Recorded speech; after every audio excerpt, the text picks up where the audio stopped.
Assalamualaikum warahmatullahi wabarakatuh. Selamat petang saudara. Kepri hari ini kembali hadir menjumpai Anda edisi Jumat 5 Januari 2024. Saudara, sejumlah informasi penting sudah tim redaksi kami rangkum dan inilah Kepri hari ini selengkapnya bersama saya Sri Wahyuni Putri.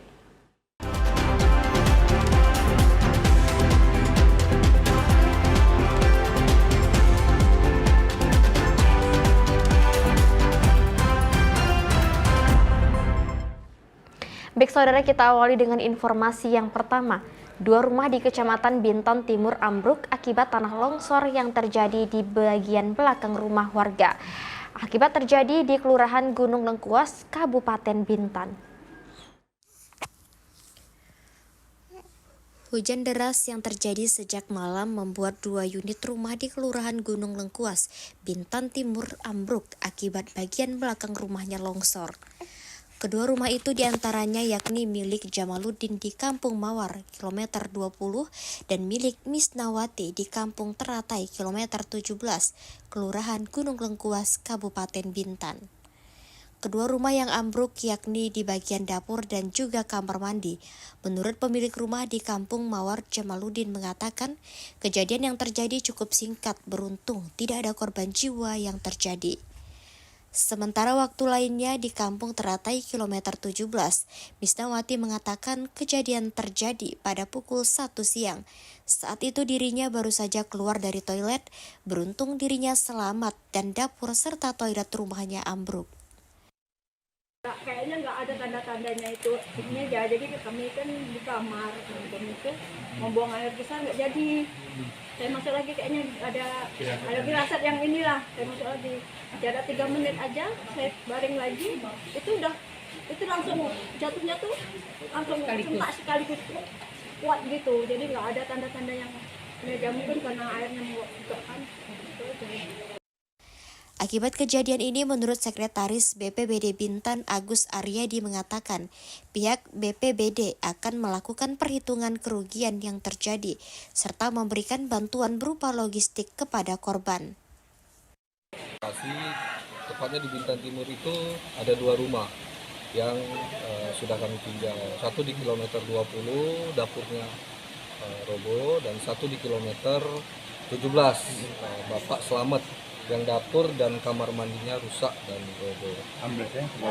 Insya Allah nanti tim kami, tim Ditupasna juga akan berkunjung kemari ya Bapak ya, untuk melakukan perhitungan serta dari bidang darurat dan logistik akan berkunjung kemari juga untuk melakukan survei dan memberikan bantuan.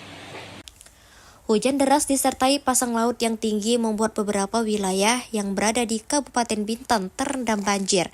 Saat ini, pihak BPBD Bintan masih melakukan pendataan terhadap wilayah yang berdampak banjir di Kabupaten Bintan. Dari Bintan, Sumartono, TVRI Kepri melaporkan. Saudara Menteri Pariwisata dan Ekonomi Kreatif Sandiaga Uno menyebutkan Batam, Kepulauan Riau menjadi perantara wisata atau travel hub bagi wisatawan mancanegara maupun wisatawan Nusantara yang ingin berwisata di Indonesia. Usai menghadiri kegiatan diskusi terkait Indonesia Tourism Outlook 2024 di Batam, Sandiaga melihat letak geografis kota Batam sangat strategis dan berada di perbatasan antar negara. Batam memiliki potensi cukup tinggi untuk menjadi pintu masuk bagi wisatawan mancanegara. Batam sendiri akan menarik dari Singapura karena bisa dipancing 40 juta wisatawan yang datang ke Singapura. Kalau kita konversi 10% sudah menjadi 4 juta sendiri, ditambah populasi masyarakat Malaysia dan Singapura yang bisa mengakses Batam. Sandiaga juga mengatakan dengan terjadinya kepadatan wisatawan atau overtourism di Bali pada 2023 kemarin, menjadi catatan bagi Kemenparekraf agar dapat melakukan antisipasi serta langkah-langkah koordinasi untuk menangani hal tersebut. Kota Batam memiliki peluang untuk mengejar kualitas serta keberlanjutan dalam meningkatkan pariwisata Indonesia. Batam ini juga dibangun secara menyeluruh dengan infrastruktur yang telah terbangun, menitipkan kepada pelaku untuk tidak berpusat hanya di satu lokasi saja, satu destinasi saja, tapi tersebar di seluruh Batam. Ia juga mengatakan adapun target pada tahun 2024-2025 bagi Kepri yaitu kembali menggait 3 juta wisatawan dari total 14 juta hingga 16 juta target Wisman secara nasional. Hari ini saya melihat antusiasme dari para pelaku dan pemangku kepentingan pariwisata dan ekonomi kreatif di Batam dan Kepri. Karena tahun ini berhasil kita lalui 1,5 juta kunjungan wisatawan mancanegara dan pergerakan wisatawan Nusantara yang sudah di atas 2019. Oleh karena itu, untuk mencapai 3 juta target wisatawan mancanegara saat pandemi, maka kami akan melakukan beberapa inovasi, adaptasi, dan kolaborasi yang tadi kita bingkai semua dalam semangat 3G, gercep, gerak cepat, geber, gerak bersama, dan gaspol, garap semua potensi, karena kita lihat peluang penciptaan lapangan kerja targetnya 4,4 juta lapangan kerja di sektor pariwisata dan ekonomi kreatif di 2024 ini bisa kita wujudkan dengan Batam dan Kepri sebagai andalan. Jadi kami mengucapkan apresiasi. 5 destinasi wisata super prioritas yang dicanangkan Kementerian Pariwisata dan Ekonomi Kreatif tersebut juga dapat semakin memperkenalkan pariwisata dalam negeri ke mancanegara. Rizky Kurniawan, TVRI Kepri melaporkan dari Batam, Kepulauan Riau.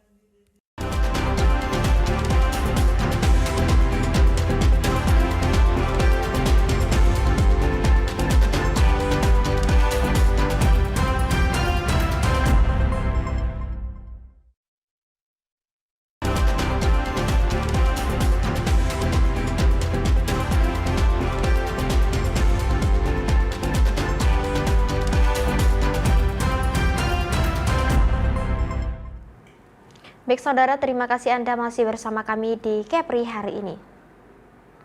Saudara, puluhan tahun berdiri sejak tahun 1949 lalu, Sekolah Dasar Negeri 006 Singkep akhirnya memiliki musola. Pembangunan musola dianggap penting sebagai tempat pengembangan pendidikan karakter agama Islam bagi siswa SD. Peresmian musola SD Negeri 006 Desa Persiapan Kebun Nior Singkep 5 Januari 2024 ditandai dengan pemotongan pita oleh pejabat lingga serta syukuran hidangan hasil bumi Desa Persiapan Kebun Nior. Kepala Sekolah Dasar Negeri 006 Singkep Kamalawati mengatakan pendirian musola ini sangat penting sebagai tempat untuk pendidikan karakter agama Islam bagi siswa di lingkungan SD Negeri 006. Alhamdulillah perjuangannya penuh liku-liku ya. Kadang-kadang kita minta kepada masyarakat, ya namanya masyarakat ya, kadang-kadang ada yang senang, ada yang susah. Yalah, pokoknya penuh rintangan lah.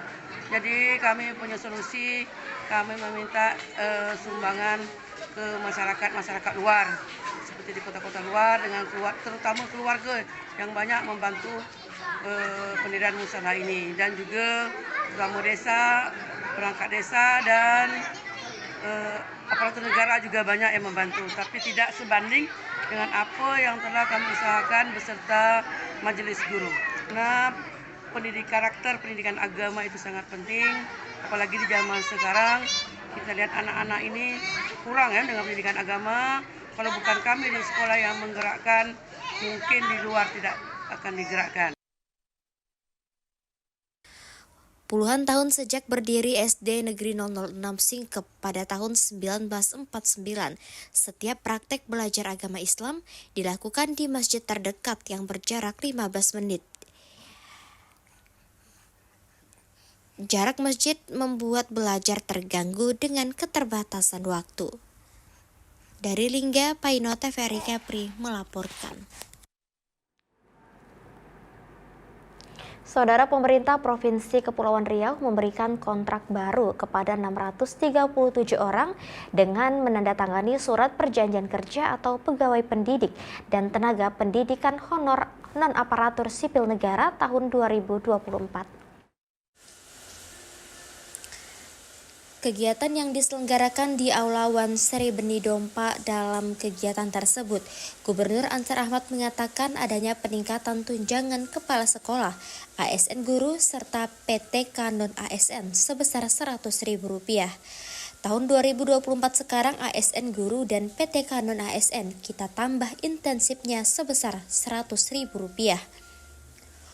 Walaupun bukan itu tujuan utama kita berikan kepada mereka karena mereka sudah mengajar anak-anak kita.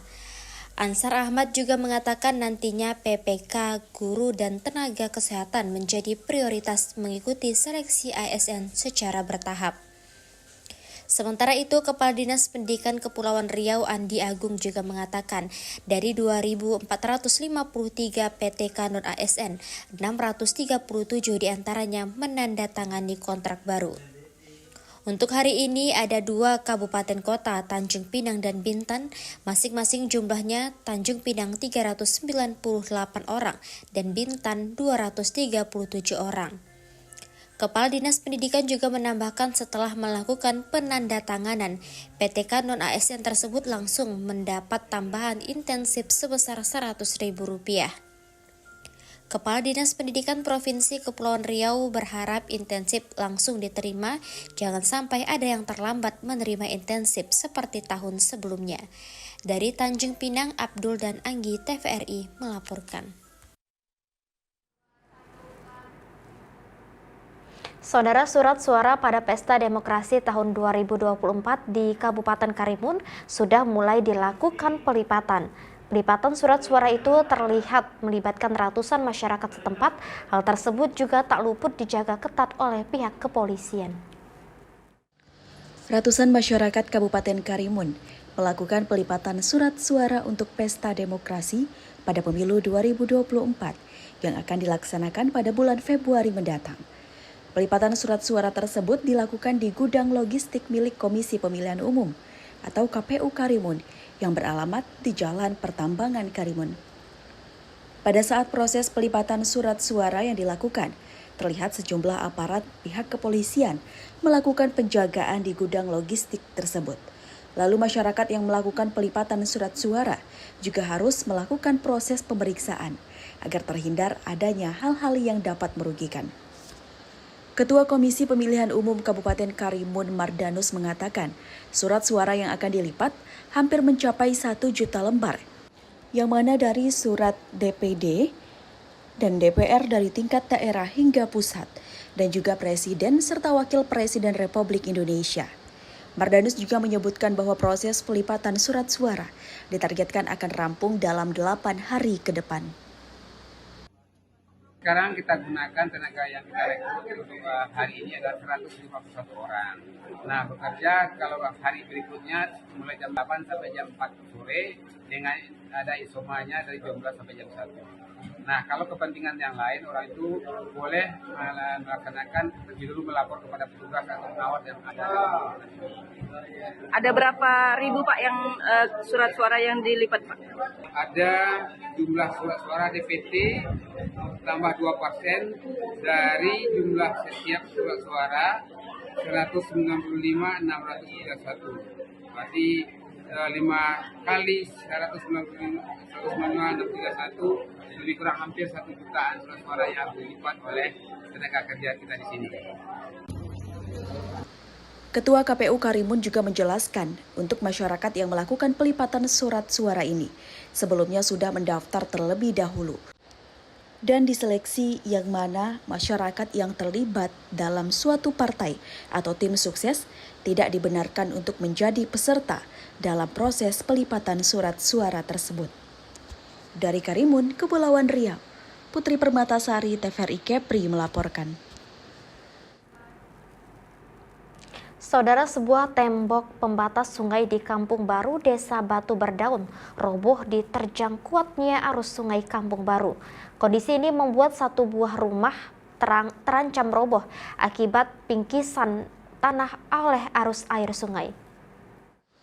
Tembok pembatas sungai yang dibuat warga secara swadaya diperuntukkan menahan rumah mereka di pinggir sungai. Roboh tergerus air sungai sejak 2 minggu lalu, di mana hujan terjadi setiap hari dan membuat arus sungai kencang. Robohnya tembok pembatas sungai ini membuat rumah warga terancam roboh. Bahkan dinding rumah warga mengalami retak dan lantai rumah pun retak. Ketua RW 3 Kampung Baru Desa Batu Berdaun, Agus Hendra mengatakan, pagar pembatas sungai diketahui roboh sejak 2 minggu lalu. Saat ini, RW sedang berusaha mengumpulkan warga untuk bergotong royong. Ini sudah 2 minggu yang lalu. Kondisi ya seperti itulah, nggak ada perubahan, memang batu lereng yang roboh karena drainase air sungai semakin kencang ketika waktu normalisasi dan sterilkan lokasi sungai di atas, jadi kondisi air semakin lancar. Nanti tindakan lanjut dari kami sebagai RW ke desa ingin swadaya lah untuk rencananya gotong royong. Ya harapannya biar lebih bagus lagi lah kembali, biar nggak terjadi kelongsoran lagi dan kondisi rumah pun aman. Sekarang ini cuma satu itu aja. Satu. Ya. Oke. Sebelum pemerintah desa telah menormalisasi hulu sungai Kampung Baru yang padat pemukiman warga, kondisi ini membuat arus sungai yang melambat menjadi kencang dan mengancam pemukiman warga yang berada di hilir sungai. Dari Lingga, Paino, TVRI Kepri melaporkan. Saudara, sejumlah informasi penting dan menarik lainnya akan segera kami hadirkan usai jeda berikut ini. Tetaplah bersama kami di Kepri hari ini.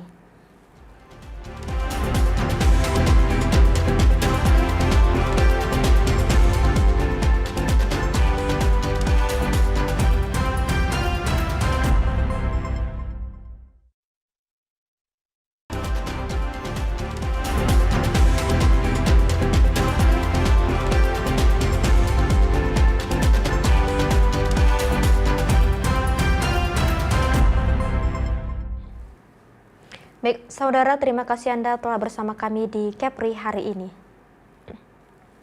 Saudara, arus balik Natal dan Tahun Baru 2024 KM Bukit Raya diserbu penumpang tujuan Anambas dan Natuna dari Pelabuhan Kijang dengan tujuan Letung Tarempa dan Natuna dengan jumlah penumpang 1.456, ditambah dengan penumpang lanjutan berjumlah 40 penumpang. Kepala Cabang Pelni Tanjung Pinang Putra Kencana menjelaskan bahwa penumpang yang naik dari Pelabuhan Kijang berjumlah 1.456 penumpang. Hal tersebut tidak terlepas dari dispensasi yang diberikan oleh Kementerian Perhubungan Republik Indonesia kepada Pelni untuk mendukung arus balik Nataru 2024. Kemudian pihak Pelni Cabang Tanjung Pinang menghimbau kepada calon penumpang agar tidak memaksakan diri untuk tetap berangkat jika kuota penumpang dinyatakan penuh dan diharapkan kepada calon penumpang agar membeli tiket sebelum kapal berangkat. Ya, kita tahu hujan dari tadi malam, hujan terus, jadi sudah sudah berjalan lancar lah, termasuk lancar juga. Kami bersyukur diberikan juga oleh instansi terkait di sini. Harapan kami ke penumpang, kalau sudah kuota penuh, kapasitas penuh, tidak memaksakan untuk berangkat dan sebaiknya dengan suasana yang sudah setiap tahun kondisinya begini, membeli tiketnya lebih awal dengan tiket sesuai dengan identitas sehingga memberi kelancaran kemudian dalam kami melayani juga. Sementara itu, Kapten Kapal KM Bukit Raya Indra Prasetyawan menjelaskan bahwa penumpang yang naik menggunakan kapal KM Bukit Raya berdasarkan dispensasi Kemenhub RI. Artinya, penumpang di KM Bukit Raya dalam keadaan aman. Untuk perakiraan gelombang masih kategori normal, yaitu berkisar dari 2,5 meter hingga 3 meter. Sehingga pelayaran arus balik Nataru 2024 dengan KM Bukit Raya tujuan Anambas Natuna kategori aman. Saya juga berharap mudah-mudahan juga gelombangnya juga tidak terlalu tinggi. Karena saya lihat di BMKG juga itu kan itu dia berdasarkan ketinggian ombak itu kan berdasarkan warna. Nah, ini warnanya juga nggak terlalu ini, jadi insya Allah aman gitu. Dari Anambas, Kepulauan Riau, Ramadan TVRI Kepri melaporkan. Saudara, memanfaatkan keasrian pohon mangrove yang masih terjaga, sekelompok pemuda di Desa Duara budidayakan ketam bakau. 1 tahun kembangkan budidaya ketam bakau, hasil ini mampu membuka peluang usaha baru di pedesaan. Peluang ekonomi dari kampung dengan pengembangan budidaya ketam bakau di Desa Duara, Kecamatan Lingga Utara, Kabupaten Lingga. Kelompok pemuda di Duara membuat pagar kayu di tengah lebatnya hutan bakau Sungai Duara berukuran 20 x 20 meter tanpa merusak dan menebang bakau. 2 pagar yang dibuat di belakang rumah mereka masing-masing berisi 750 dan 800 ekor bibit ketam bakau. Harga ketam per kilo mencapai 200.000 per kilo. Mereka jual ke penampung untuk dikirim ke Batam. Ketua Kelompok Budidaya Ketam Bakau Nasrin mengatakan, budidaya ketam bakau ini berawal dari program ketahanan pangan yang usulan Kepala Desa Pemerintah Kabupaten Lingga dan selanjutnya dikelola secara mandiri. Ya, awalnya dari tanah ketahanan pangan, Kades yang usulkan kan. Ya terus ya cara lokasi kan, di mana yang bagusnya. Ya ada pula tempat begini bang. Karena di sini banyak pohon-pohon ini kan, bakau supaya nanti kalau ketam itu kan bisa panas kan, jadi kalau ada pohon gini dia terhindar dari matahari.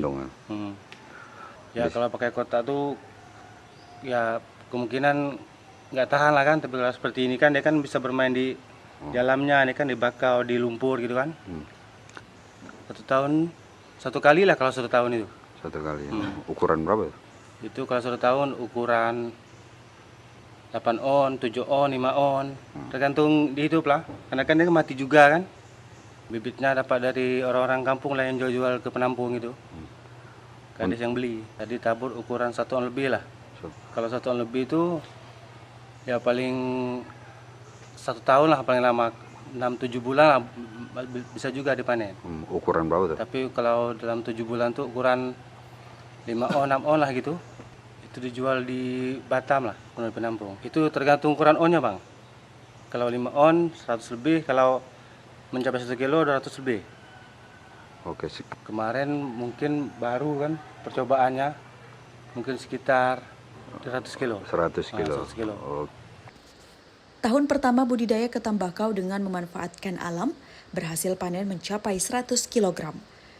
Hasil panen melimpah ini mampu menambah penghasilan 10 orang pemuda dan menjadi spirit baru mencari cuan dari kampung dengan memanfaatkan alam di pedesaan. Dari Lingga, Paino TVRI Kepri melaporkan. Saudara, sejumlah informasi penting dan menarik lainnya akan segera kami hadirkan usai jeda berikut ini. Tetaplah bersama kami di Kepri hari ini.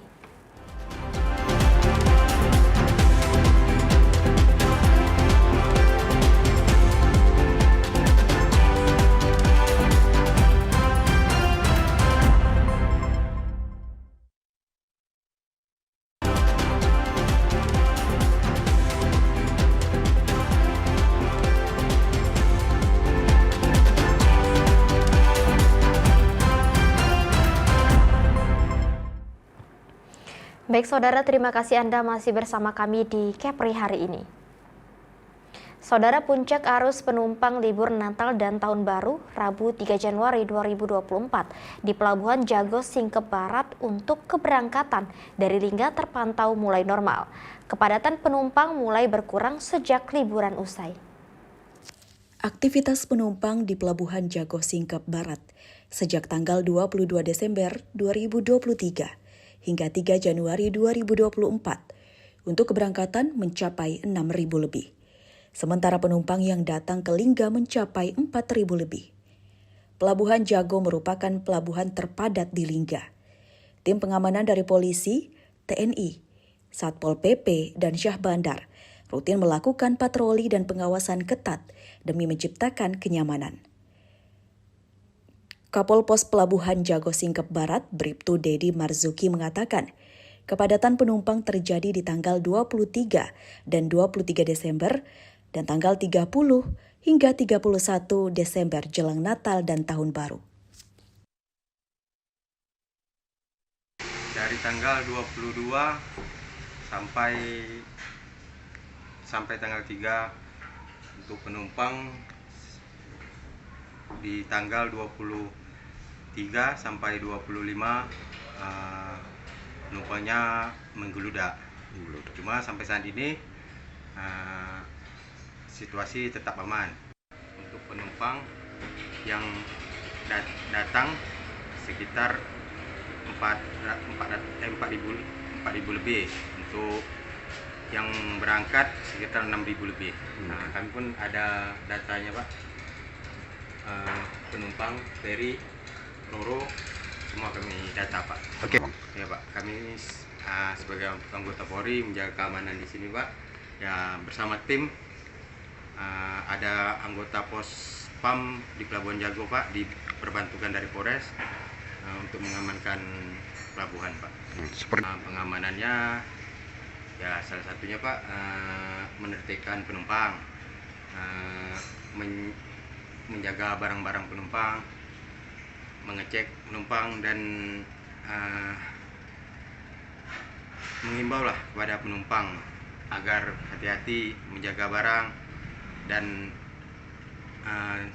untuk agen kapal kami imbau agar tidak melebihi manifest Pak. Oke. Sementara itu, kepadatan penumpang kemungkinan terjadi saat kedatangan dari Batam dan Tanjung Pinang, mengingat banyak penumpang yang kehabisan tiket saat keberangkatan dari Batam dan Tanjung Pinang di tanggal 2 dan 3 Januari 2024. Dari Lingga, Paino TVRI Kepri melaporkan. Saudara, Kantor Imigrasi Kelas 2 TPI Tanjung Balai Karimun merilis capaian kinerja tahun 2023. Dan di tahun 2023, penerimaan capaian pendapatan negara bukan pajak terkumpul sebesar 10,5 miliar rupiah. Capaian kinerja tahun 2023 Kantor Imigrasi Kelas 2 TPI Tanjung Balai Karimun terus mengalami peningkatan. Hal ini berdasarkan capaian kinerja tahun 2023 Kantor Imigrasi Kelas 2 TPI Tanjung Balai Karimun terus mengalami peningkatan. Hal ini berdasarkan data yang dirilis oleh Kantor Imigrasi Karimun. Dilihat dari data Imigrasi Karimun, untuk penerimaan pendapatan negara bukan pajak terrealisasi sebesar 10,5 miliar lebih. Angka tersebut melebihi target Kantor Imigrasi Karimun yang dimana ditargetkan sebesar 3,3 miliar rupiah. Lalu penyerapan anggaran DIPA di tahun 2023 juga terrealisasi sebesar 7,5 miliar rupiah. Selain itu, di tahun 2023 pihak Imigrasi Karimun juga telah menerbitkan paspor sebanyak 21.972 paspor biasa dan 362 paspor elektronik dari layanan Easy Paspor yang dilaksanakan di berbagai lokasi di Karimun. Pihak imigrasi juga melakukan penolakan keberangkatan ke luar negeri terhadap 773 warga negara Indonesia serta telah mendeportasi warga negara asing sebanyak 26 orang yang didominasi dari warga negara Tiongkok. Kepala Kantor Imigrasi Kelas 2 TPI Tanjung Balai Karimun, Zulmanur Arif, mengatakan capaian Kantor Imigrasi Karimun ini merupakan bentuk kerja keras Imigrasi Karimun yang juga bekerja sama dengan instansi terkait.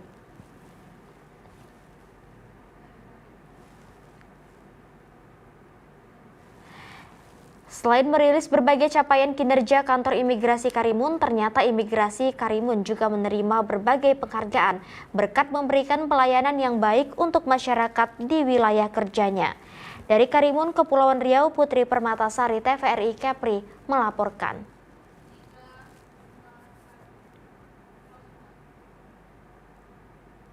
Baik saudara, informasi tadi sekaligus menjadi penutup rangkaian berita Kepri hari ini.